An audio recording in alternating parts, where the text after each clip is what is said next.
If you're young and just single and a mother, You never know what God can do.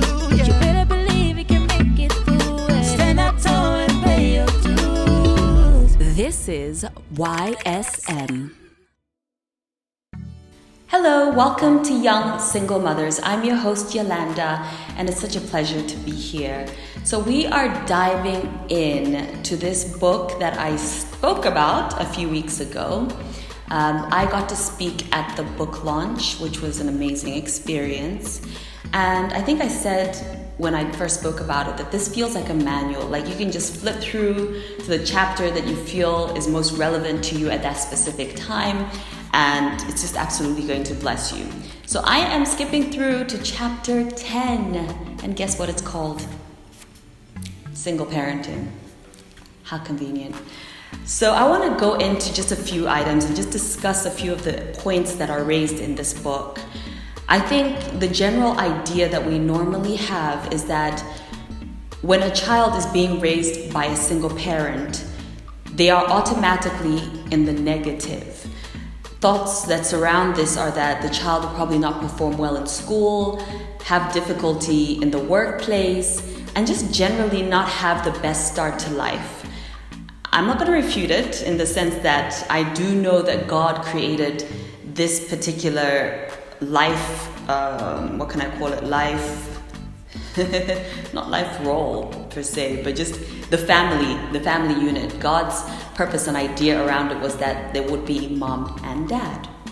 But that being said, I personally don't believe that a child being raised by a single parent is on the negative. As much as it is challenging, it is hard, it does have its own set of challenges as compared to when you are parenting as a unit and a pair.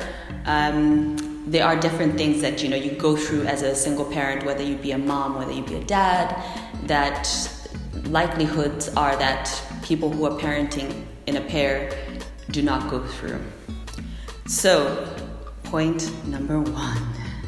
Raw loneliness. My loneliness. Thank you, Britney Spears. We love you. So yeah, loneliness is a real thing. I think anybody can experience loneliness. Even people who are paired up can feel lonely in that space.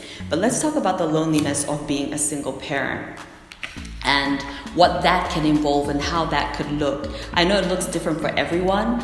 Have I gone through seasons where I felt lonely? Yeah, I probably have. I think less and less more so as I've embraced the life that I'm living and chosen to enjoy my life as a single mom and to make the most of the days that I have with my son, just the two of us. And I think the feeling of loneliness has, been disappearing as I've been going along through life. And I think one of the things that is the obvious is that shared responsibilities. Being a parent is not easy, and I think one of the things that I really used to struggle with was I just want somebody else to come and take the responsibility. I want to have moments where I can just go off by myself and forget that I'm a parent and just be able to live in a space where I'm like, I know I don't have the world's burdens on my shoulders. So that shared responsibility, I think, is one of the things that you really feel the lack of that.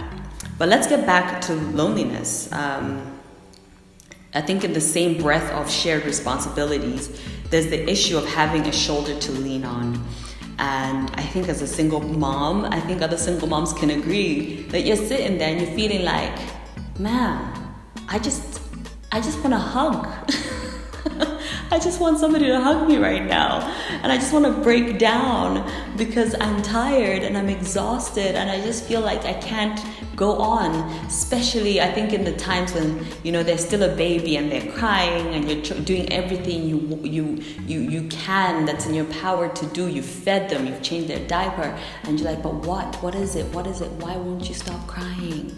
So having that shoulder to lean on is always a great thing to have because it can be emotionally draining and you feel like, the world is just on all the walls are just closing in and you're like,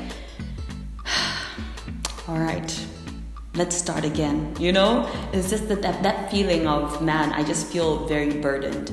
And I feel like, loneliness is real. And like I said in an early episode, is that we need to acknowledge the space that we're in, because there will be times when you need to stop and say, man, I really need to ask for help right now, and not try to be a superhero, because being a superhero is hard work too. So don't give yourself more work than you need. So what are some of the solutions? I love this. Put your energy to productive activities.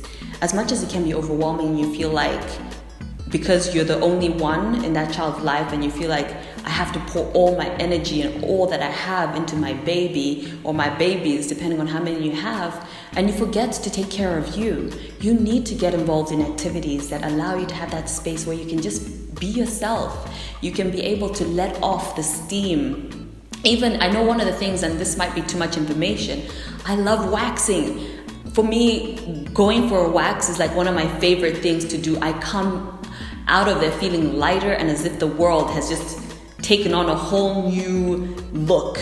So that's something I put down. I remember jotting down things that I actually enjoy doing, listening to classical music. Because right now we're living in a pandemic. Maybe you want to go out and meet friends and you can't do that. Pardon me. So find those things that you're able to do in your own space that allow you to just feel centered and to feel as though, man, you know what? I can get up tomorrow morning and I can do this again. So find activities that help you to be productive, even if they're not necessarily physically straining. Allow your brain to work and to do things that you're able to do that and help you relax and just feel whole. Because our children do look up to us for their emotional needs. Sometimes we feel like they should be filling our emotional needs, and that's okay. They do, because we feel happy to have them in our lives, I hope. But we always have to remember that we need to be filling ourselves up so that we can pour out into our children, so that they don't feel alone, or they don't feel as though, well, if mom doesn't have herself together, how am I supposed to have myself together? So acknowledge the loneliness, but find channels that will enable you to be filled wherever it is that you need to be filled in that place. All right, instilling discipline. I think all parents struggle with this, but I don't know whether as a single mom you feel like because you're the only one, you can't discipline your child in the right way because you feel bad in some way that, they don't have their dad or they don't have their mom, if that's the situation, if you're a single dad. And you feel as though you're inflicting some kind of unnecessary or very necessary boundaries in their lives. And I am a firm believer, and everybody who knows me knows that you don't mess with Yolanda when it comes to discipline. I'm very like, put those boundaries in and stick to them. And some people might think that I'm a little too harsh, but honestly, I feel like instilling discipline starts with something as small as, please sit down when you're in the car and put on your seatbelt. It's for your own safety. And I think that's what disciplinary measures are. They're safety units. And I think as a parent, rather than seeing it as a punishment, because it's really not, it is a safety unit for your children to grow up whole and to know that somebody is in control. And I think when we as single moms fail to put in the necessary disciplinary measures in our children's lives, you're setting yourself up for more work than you need to do. Like seriously, this is to every parent. Do not set yourself up for more work, because once you put boundaries in place, and children are they will comply. Like when they know somebody's in charge, they will comply and they love it. They will definitely test it. Don't think because you've put in boundaries, they're not going to test them. Children will test them. Think about yourself. When you know that, maybe I shouldn't do that. We always want to do the things we know are not good for us, but not because we're trying to be destructive. Maybe we are, I don't know. I've had moments. But we do them simply because we have that rebellious nature within us. But at the end of the day, we still want to feel as though somebody is staying guard, somebody's watching, somebody's putting boundaries, which is why I love God, because he puts boundaries. We push them, but they're still there. But that's where I think it's important to realize that it's important, sorry, am I repeating myself? It's important to realize that as much as children may push the boundaries, they're so happy that they're there. So single mama, single daddy, whoever you are that's watching, please remember it's important to put in boundaries in your child's life to help them grow healthily. Because not having boundaries, and I've seen this, and I'm a judgy person, I'm not gonna lie to you. When I see rebellious kids running around like crazy, I feel bad. I judge the parents, but don't get me wrong, I've had an encounter with people who have children who are autistic, and of course children who are autistic, their parents get judged a lot because the children just don't function normally in society. I'm not talking about that. I'm talking about children who know what they're doing, but they're just outright not going to comply to when their parents, because parents haven't, put in the boundaries and actually stuck to them and followed through on what they say. And that's something that I feel is very, very important, the following through. If you're going to put something in place, follow through with it. Don't let children run all over it and realize that, you know what, this line is actually quite fuzzy. There's nothing straight and rigid about this line. I can cross over it anytime I want, but there's no punishment, so to speak. Once I overstep it, mom has put it there, but she's not really serious. And I think that's one of the biggest mistakes you could ever make in parenting, is to make lines fuzzy. Let children know this is the line, you cross it, there will be consequences. And those consequences need to be experienced, because children will take you on a ride. Yes, they will. Yes, they will. And I wasn't even reading. Okay. Yeah. I think I summed that up in my own way, but that's okay because Yolanda likes to ad-lib and add her own things. So yeah, disciplinary issues, solutions, set boundaries. I was talking about that. And if you're co-parenting, this is so important, that your child shouldn't feel as though if I go to mom, she'll say no, but if I go to dad, he'll say yes. There has to be a partnership. How the two of you as co-parents will come to a place where that partnership is intact, I have no idea. I cannot advise you on that one. From my own thoughts, I just feel as adults, we need to come to a place where we are mature enough to look each other in the face and realize that it's not about you and me. It's about him, it's about her, it's about them. We need to put aside our feelings about ourselves and what has gone on between us, because we are raising human beings who are going to go out into society. They need to be whole. They need to be functional people, so that people don't look at them and be like, oh, they come from a divorced house, or oh, that child comes from a single parent or a single parent. People, we need to get to a place as parents in general that we're going to be civil. We're going to allow ourselves to put aside our own selfish desires, needs, and thoughts, and focus on the needs of our children. And one need that children have is to know that their parents are good with one another, that they're not constantly in conflict, they're not constantly throwing remarks at each other or saying things about the other person that are unnecessary, because guess what? That person is the other half of who your child is. So if you attack that, you're attacking your own child. So you need to be mature. You need to be at a place where you say, I am going to get along with you. We're going to sit down and decide the best way to raise our child, even though they're being raised in two different homes or in two different settings. How are we going to come together to make sure that our child, one, is not running both of us around because they know that we don't agree with each other?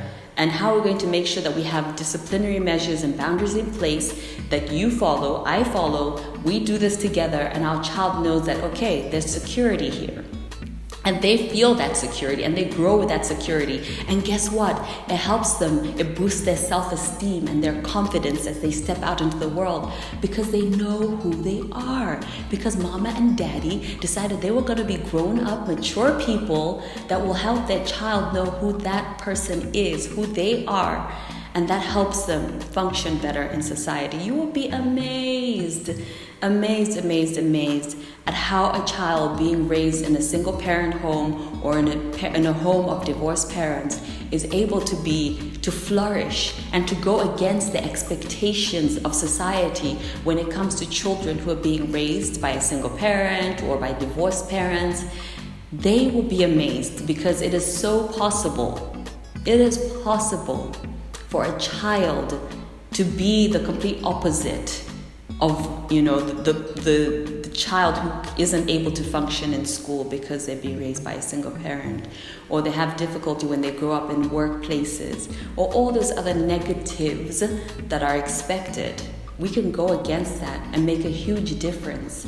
I always like to say, and maybe this is selfish, that children being raised by a single parent, man, I just always feel like not that there's a competition, let me not even put it that way, but I just feel like it's so possible to have a child that is excelling and doing great in life, even though they're being raised by you, mom, or you, dad.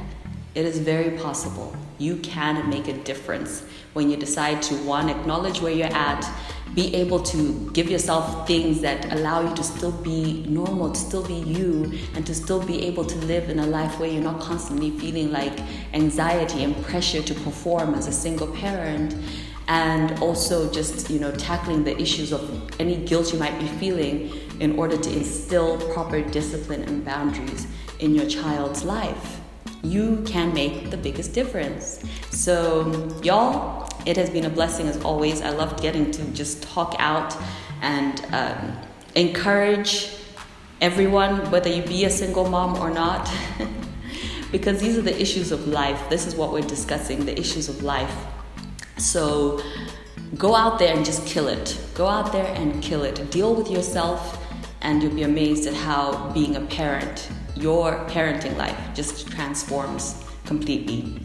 So it's been a pleasure. This is Young Single Mothers. My name is Yolanda. See you next week. 1, 2, 3, go! If you're young and you're single and a mother, You never know what God can do, you yeah. better believe you can make it through it. Stand up tall and pay your dues. This is YSM.